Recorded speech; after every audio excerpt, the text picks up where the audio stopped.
Hello everybody and welcome back to my channel. So today is Thursday, which means, you guessed it, it was weigh day. So, drum roll please. What happened this week? Well, what happened this week was I lost half a pound. Yay! And to be quite honest, I'm really chuffed with that. I really am chuffed with it. Now, on my Instagram page, I popped up a post this morning that has got so much attention, and I can't thank everybody enough for commenting on it. And it went along the lines of, I've lost half a pound, I'm celebrating, so why am I celebrating such a small loss? Well, the answer to that's really easy, because I've lost weight. And I think when we don't lose a pound or £2 or £3 or whatever it is, we see that as a fail. And it isn't a fail. You know, who tells you how much weight you should be losing each week? Is that your consultant? Is it, you know, who is putting this pressure on you to say you need to lose X amount per week? For me, the only person putting that pressure on myself is me. And I stopped doing that a long, long time ago because I realised that, you know, to lose weight successfully, the only way to do it is by doing it slowly. You know, if you go and see a GP and talk about weight loss, they will tell you that the way to lose weight is half a pound to a pound a week. That is it. There is none of this 4 or 5 pounds in a week. There just isn't. That's not how they work, because it needs to be sustainable. It needs to be long term. And I understand how frustrating that is, because that's how I lost my weight. You know, it was half a pound a time. Yes, it's frustrating. Yes, it's annoying. And yes, it seems like it takes forever. But you learn so much along the way. I've learned so much about my body by doing it this way. And I think we all need to take a step back and realise that by either maintaining, losing half a pound or a pound is perfectly normal. You are not going to lose weight every week because your body won't allow you to do that. It depends where you are within your cycle for, you know, whether you're perimenopausal, menopausal, or whether you are where you're at in your monthly cycle. And how much exercise you've done, how much water you've drank, what you had to eat the night before. All of these factors come into play. So unless you're sort of an expert in all of those things, forget losing weight every week and forget losing huge amounts, because it's just not going to work. And I think social media can be not a great place to be when you're seeing these results coming up week after week where somebody constantly is losing 2 and 3 pounds every week, yet you're comparing yourself with your half a pound and half pound loss, feeling as though you're not good enough. Well, I'm here to give you a virtual hug and tell you you are good enough. And bloody well done you for losing half a pound or a pound. That is normal, okay? The people who are losing the £2 a week, £3 a week, well done them too. You know, everybody is different. We have to realise this. You know, so for me, lots of things come into play. For me personally, it is exercise, my medication, where I'm at in my time of life, and so many different factors. But that is why I didn't this year set a weight loss goal, which is something, you know, I haven't yet talked about. I've set some goals, but my goals are different, and here they are.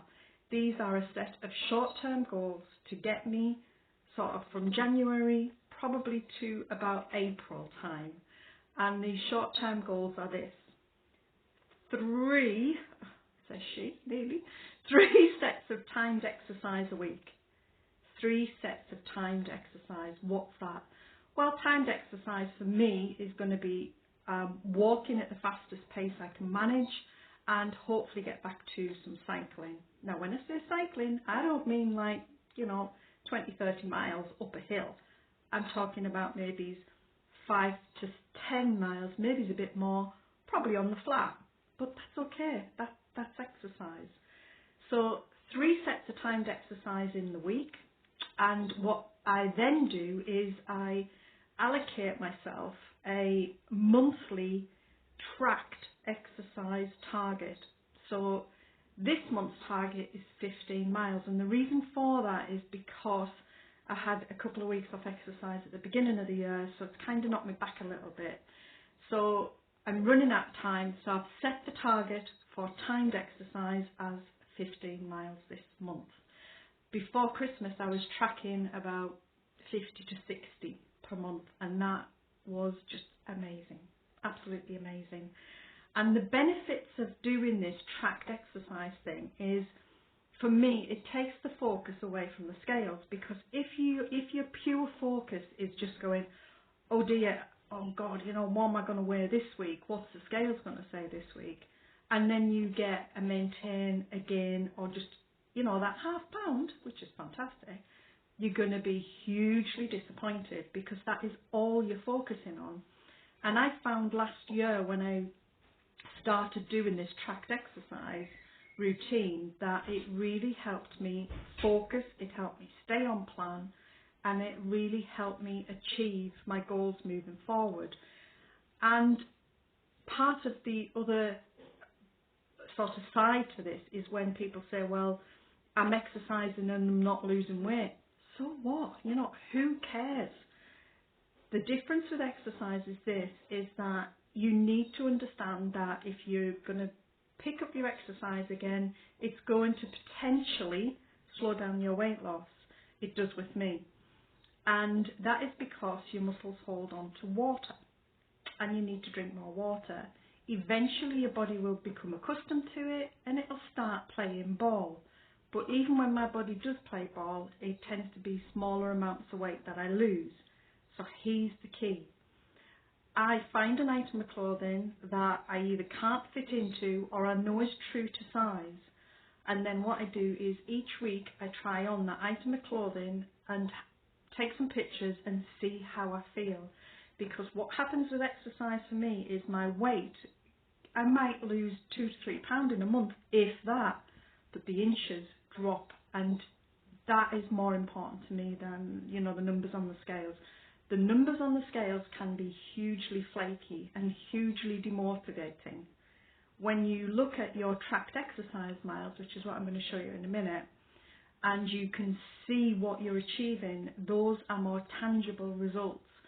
And when you start seeing tangible results, you're more likely to stick to it, because you can see what you're doing in a month. You can sit back and think, wow, look what I've achieved.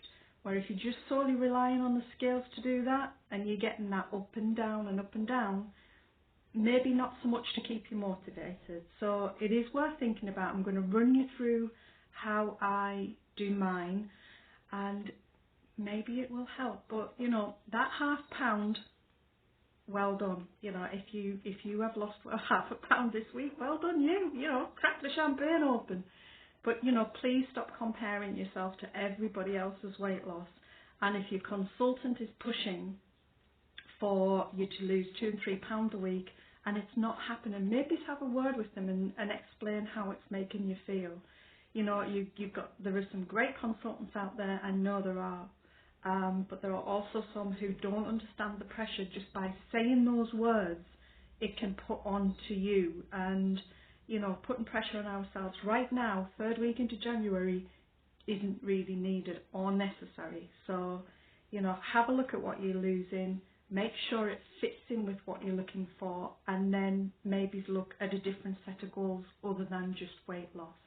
So let me take you through what I do with mine. Okay, I'm sorry I'm a bit dark in the shot, but I need to come out the way of the window or it just won't focus. But this here is an app called Endomondo, and as you will see, here is the 2 sets of timed exercise here that I've done this week. So that was Monday and Wednesday, and it's just a walk. But what you will see is I've sorted by month, if you like, and down here you will see all of the month's exercises that I've been doing. So it groups them by month, and it gives you the amount of tracked exercises that I have done, and then it gives you the total calorie burn and also the total for the month. So as you will see in December, let me just try and focus that, I did 60 miles of tracked exercise. So there you go, that's how it looks. I will put the name of this app down below wherever you're watching it, but I've used Endomondo for a lot of years, and I just find it helps when I'm having a really sort of tough time to keep going back, because what I can actually do with this now is look back to where I was, not in 2019 but 2018, and look at the difference of where I was when I started with my spine fit consultant with my chronic pain. So between me and him, we were looking at these stats from 2018 to 2019, so I can actually see my progress, because this is tangible, you know, this is real, this happened, and it's things like this that keep me, you know, on track. December wasn't a particularly great month because I'd come off my painkillers, but I still pushed and pushed and pushed to make sure I achieved that exercise target.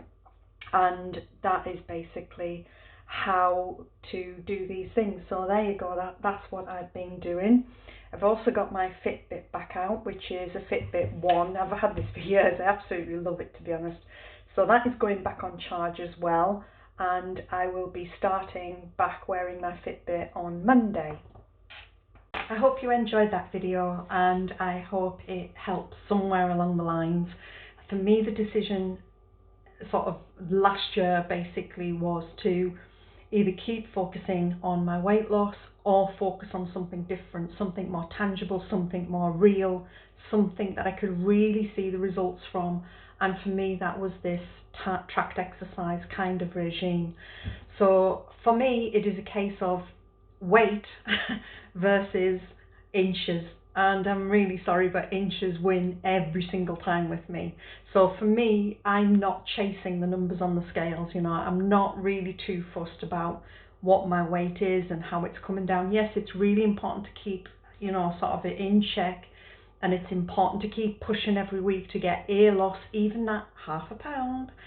But for me, it is much more important to get back to that tracked exercise, because it makes me feel better about myself, it makes me feel more positive about everything in life, and it just makes me feel like I've achieved something. So when the scales are playing up and being flaky, I know I can look back on my tracked exercise log and think, you nailed that, brilliant, you know, and that is a great feeling, you know, much better than looking at the scales at the end of the month and think, oh God, I tried really hard this month and I only lost £2.